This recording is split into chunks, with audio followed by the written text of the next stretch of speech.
Force, which has established mechanisms which will be relevant and to uphold ideas which are critical for national defense.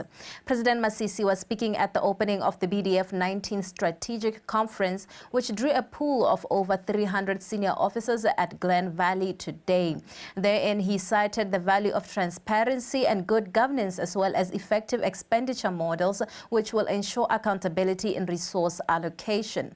The president noted the value of strategic decision-making towards an effective defense force, as well as considerations for the welfare of officers. While the world has become so unpredictable than ever, and we cannot ignore the fact that defense modernization through technology and innovation is a necessity, we still have to continue prioritizing investment in areas that are critical for national defense.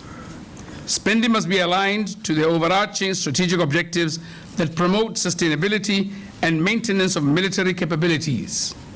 Spending should be evidence-based and informed by a thorough risk mitigation plan to avoid value leakage. The strength of the military is on the readiness of its force, not the price tag of the armaments at its disposal.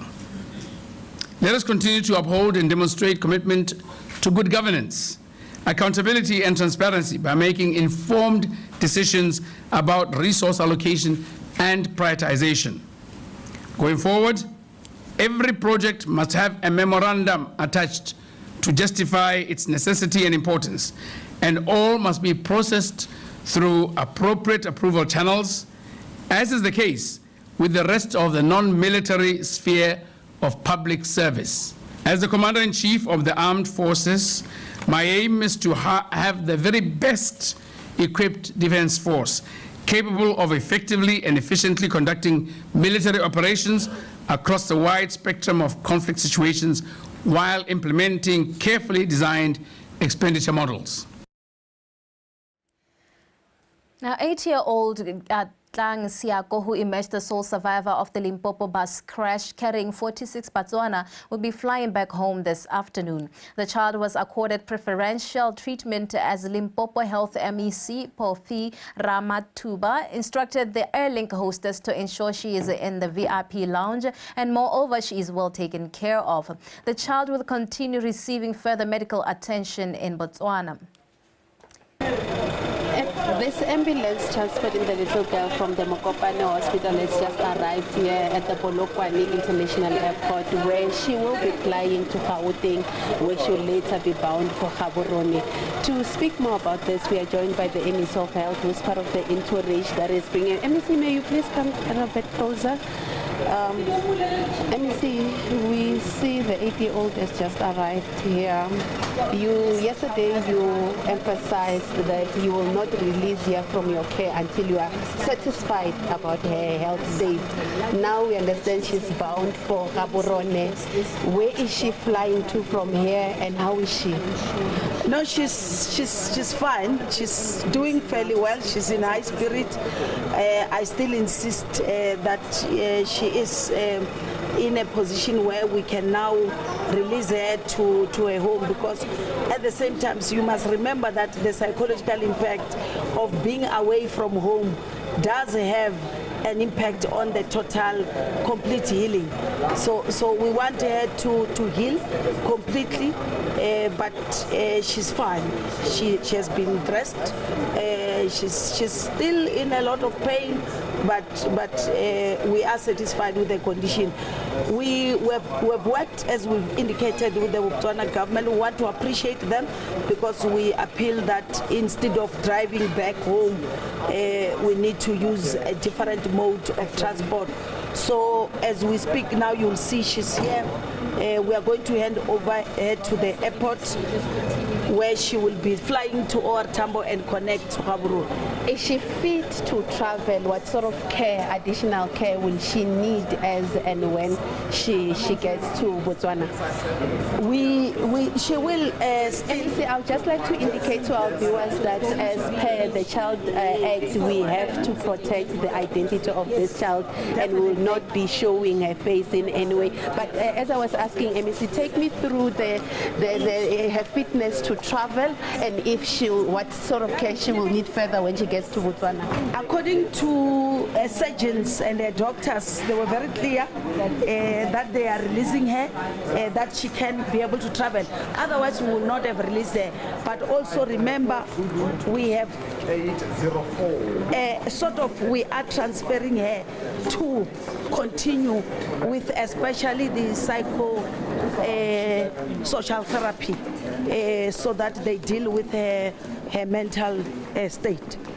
I understand that, MEC. Thank you so much for your time. As you can see over there, she's being wheeled to check in so that she can board that flight to Johannesburg, to the OR Tambo Airport in Johannesburg, where she will take another connecting flight to Gaborone in Botswana. As the MEC was explaining, she will be getting further care, which mostly are about psycho-social care, to ensure that she is in a good state. You can imagine after the trauma that she went through, and as we've been reporting, she was actually in that bus with her grandmother, who's actually one of the deceased in that car, in that bus crash. So she will be boarding that flight heading to the OR Tambo International Airport, and we'll be bringing you more updates as and when that flight boards. Now, the President, Dr. Mokgweetsi Masisi, is currently addressing our 23 envoys here in Gaborone, which is why our news came to you late. However, at this time, we are going to be handing over to the sports news with Ntebogang Sebetlela.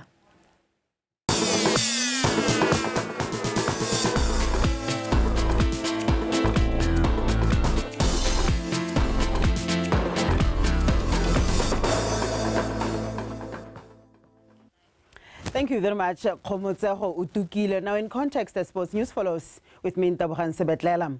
Gaborone United and Police 11 will lock horns this evening in a week 22 of Botswana Premier League fixture build for the National Stadium. The Reds are currently in position 3 with 37 points, while the Jungle Kings occupy the 13th spot with only 17 points. The Money Machine goes into their clash against Police 11 in high spirits after defeating struggling Morupule Wanderers 3-1 in their last game played over the weekend. To date, the Reds managed to collect 37 points. They accumulated from 11 wins, 4 draws and 4 losses from in 19 outings. The Jungle Kings, on the other hand, also go into their encounter against the Reds in good spirits after they edged out Matebele FC 1-0 in their last encounter. The Jungle Kings will be looking for their 5th win of the season. So far, they have registered 7 draws and lost 8 games from 19 matches. The other week 22 games scheduled for today. Matebele FC welcomes 11 Angels at Dinaledi Academy. Township Rollers will be visitors to Swa Flamingos at Swa Town Stadium. Log leaders Stoneng Galaxy will be looking to maintain their lead at the top when they welcome Security System at Galaxy Stadium in Jwaneng. Morupule Wanderers will take short trip to Boteti, where Orapa United will be waiting for them.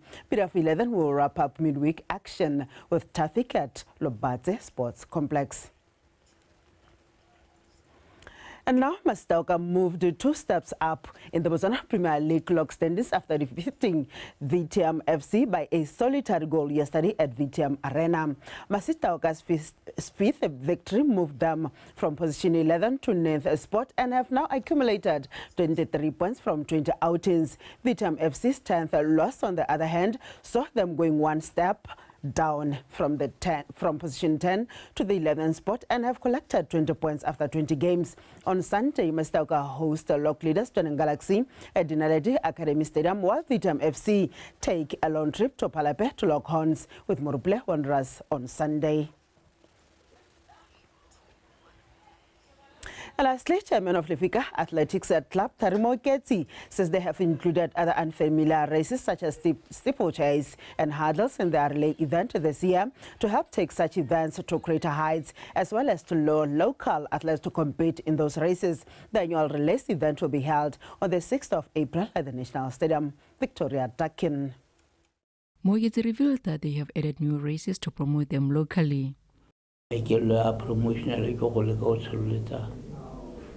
Mavelo a elona ga ra tlwaela mo Botswana jaaka ne ke bua ka steeplechase le di-hurdles ga se gantsi re qualifya mo di-hurdleseng, so re le ke go rotloetsa gore Batswana ba participate ko teng.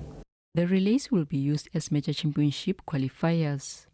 2019 e be lwana no re simolla kwa go akanya gore mabelwana re ka imbeta mahatse gore a tle go tsenela mme se ne ra sira re ibeta mahatse a borwa ba Afrika mme go na ga tla Namibia, Zambia, Zimbabwe mme matsana ga tle 4x1 ya borre ya Botswana ina qualifier di World Relays 4x1 ya borre ya Zimbabwe ba ne ba qualifier 4x1 relay go di World Relays ke sona se ne se iragala Megan ya ka 2020 2021 2022 ya ska ganna le event ena ka gore go le COVID.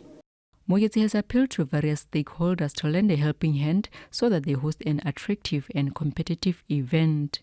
The quality they dingwe di plan they dingwe ga itse di response me Michael le gore re go ira di follow up me ra phila le two course ya ting gore e society le bone ba tsengele bo me se nka se buang ke gore team ya relay ke batho ba le bane me ga batho ba le bane team e ntsha 100 pula an individual event like the hurdles ba ntsha 25 pula the spectators ba ba yang go lebella ba ntsha 25 pula. The track and field events will include, amongst others, 4x1 meters, 4x2 meters, 4x4 meters, and 4x8 meters relays, and mixed relays for both men and women. Other events will include men and women's 100 meters, 110 meters, and 400 meters hurdles, as well as 30,000 meters steeplechase races. The visually impaired athletes will also have an opportunity to showcase their talent in the 4x1 meters relay. Victoria Daken, BTV Sport, Gaborone. From In Context, the sports desk, that was all we had for you this hour until we meet again later in the day with our Stona Bulletin. For now, thank you for staying with us and good afternoon.